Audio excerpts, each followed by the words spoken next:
Hey everyone, welcome back to our living room. Thanks for joining us in this next edition of Fireside Chat. I'm Rick. I'm Heather. Welcome. We're glad to have you back. Babe, we have an update. We do. Mission accomplished. The garbage was successfully set out by the side of the road this week.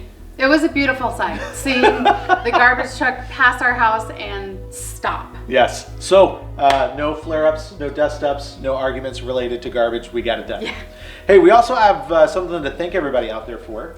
We received so many letters this week. Letters that just introduced us to you and your families.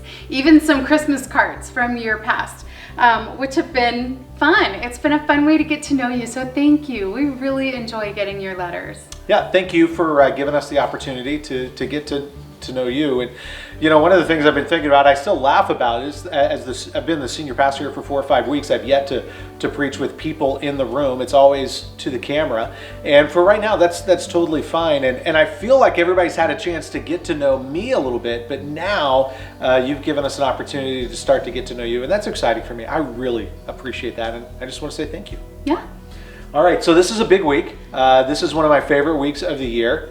I think of it as like Super Bowl for churches. It's Easter week. I'm so excited. I love Easter. Nothing could get me down this week during Easter week. I look forward to it. Now, let me say this. We're going to do some things that are new.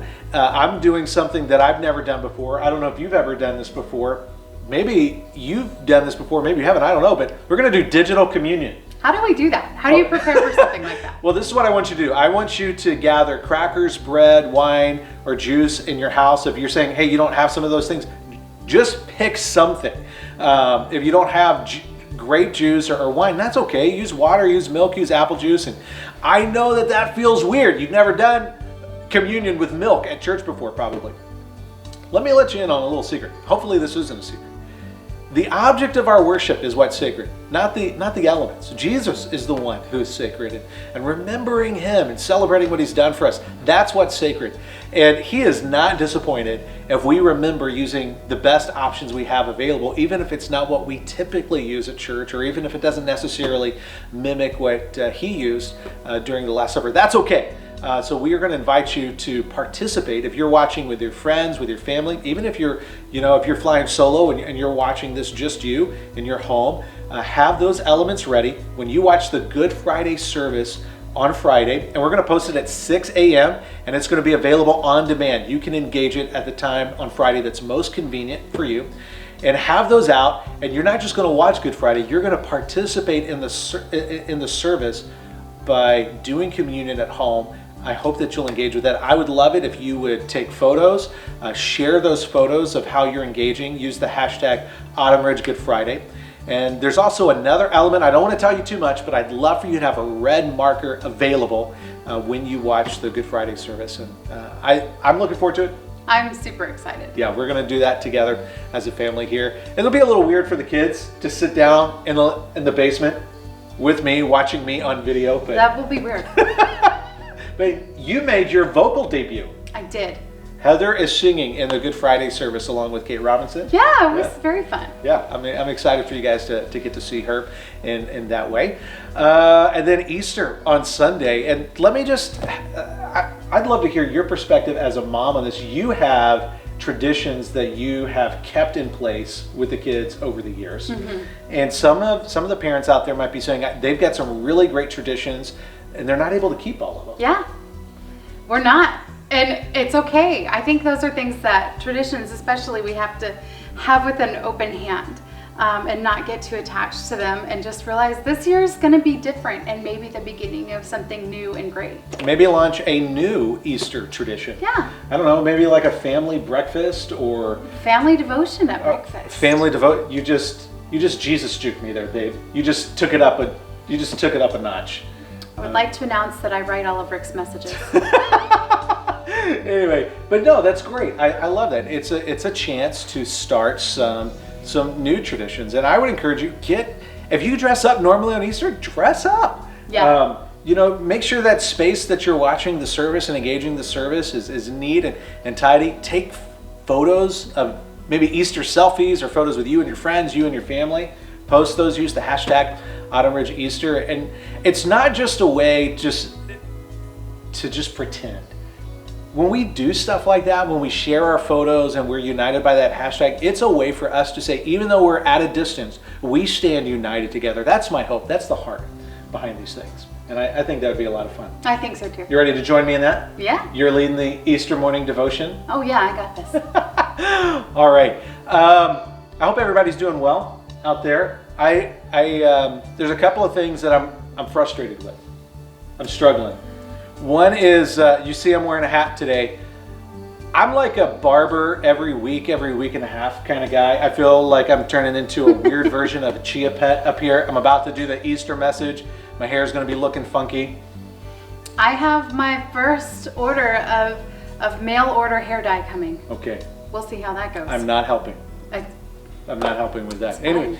there's I came up with a term today. I may not be the first person to coin this term, but I'm the first person I know of to coin this term. You know the term punch drunk, when a boxer's been hit too many times in the head and they act a little woozy? I'm feeling Zoom drunk right now. Mm-hmm. That's when you have too many Zoom meetings in a day, or Zoom meeting goes too long and you just feel foggy in the aftermath. I'm feeling a little foggy Me too. right now. Now, I want to ask you a question, Heather, and really I want to turn the spotlight to you because this is an area where you can really lead the way. We both do Zoom calls. Yeah. We're both engaged in leading teams and doing these meetings. In my world, I can pray with people. We talk about the gospel. Basically, everybody in the meetings are Christians, and so it's free flowing. The gospel encouragement, all of that's free flowing. You work for a major company. You guys are worldwide. You don't work for a church. What is it like trying to do encouragement, trying to care about people in a meaningful way, and you're not in the same kind of environment? I mean, what does it look like to care about people in your world? It's a little bit different, honestly. We don't always all have the opportunity to work with fellow believers. And so when you're in an environment, a professional environment, when you have people reporting to you, you can't just openly start sharing the gospel. So I found different ways to build that connection with the whole agenda just being love, right? I'm going to love others because Christ loved me first. So love's the agenda. Love is the agenda here. And it sounds like you're saying, like you're leading us to something. Love is not a means to an end. No. It's an end unto itself. right. Okay. Right. It's not for any other reason than to love on my coworkers. And I do that by several ways. We do a lot of communication throughout the week by Zoom, also instant message. A lot of different personal connections throughout the week has been really helpful for my team. And what I've done for a long time is developing those relationships through really well-known common uses of good listening. So you're listening to their concerns, you're paying attention to what their fears are. You understand what's going on with them on a personal level, which is a little scary in a professional environment to cross over between personal and professional. But as you begin to cross those lines a little bit, you get to earn some trust with the people that you work with, because then you remember the things that are going on. How's your wife?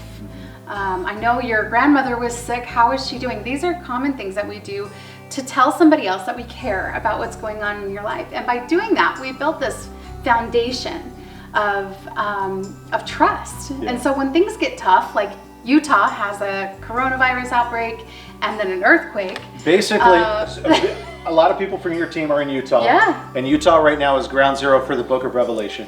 Yeah. It's earthquakes, it's the global pandemic, it's toilet paper shortage. Yeah. Everything's going wrong there. Yeah, and it's been, there's been so many tearful conversations where we're just talking about things that we're concerned about, and also being able to transfer that into things that we're grateful for, instead of allowing ourselves to remain focused on the fear. I want to ask you a question. Sure. There are people watching and they might be hearing this through this lens. So you do these things so that you can have a conversation about the gospel. And that's no. So you don't care about the gospel. That's not what I'm saying. Stop putting words in my mouth. Okay. So The gospel is loving other people. Uh-huh. That's a huge part of it. And by developing these relationships, our coworkers begin to see the gospel alive in us. sure. So you're loving them simply because the agenda is to love them. Correct. And of course, we want them to know about Christ. Right. Of course, you pray for them. Yeah. We pray for people. We want them to know what we have in Christ. We want them to be able to experience that for themselves as well. Right. But the agenda is love. Right.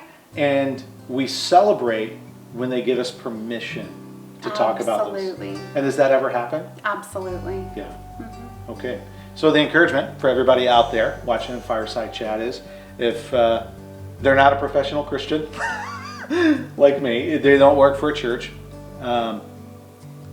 the platform is just as large, perhaps larger, to love people and care about them, because that's the agenda. Right. And celebrate whenever they give you permission to share the gospel. Yeah. But it's not a means unto an end. Love is a means unto itself. Correct. I love it. Yeah. Babe, thank you. You're welcome. We hope you guys are having a great week. If you can't get to the barber like me, I hope you have a great hat. Don't forget to take out the trash and join us for Good Friday and Easter. We'll see you next time.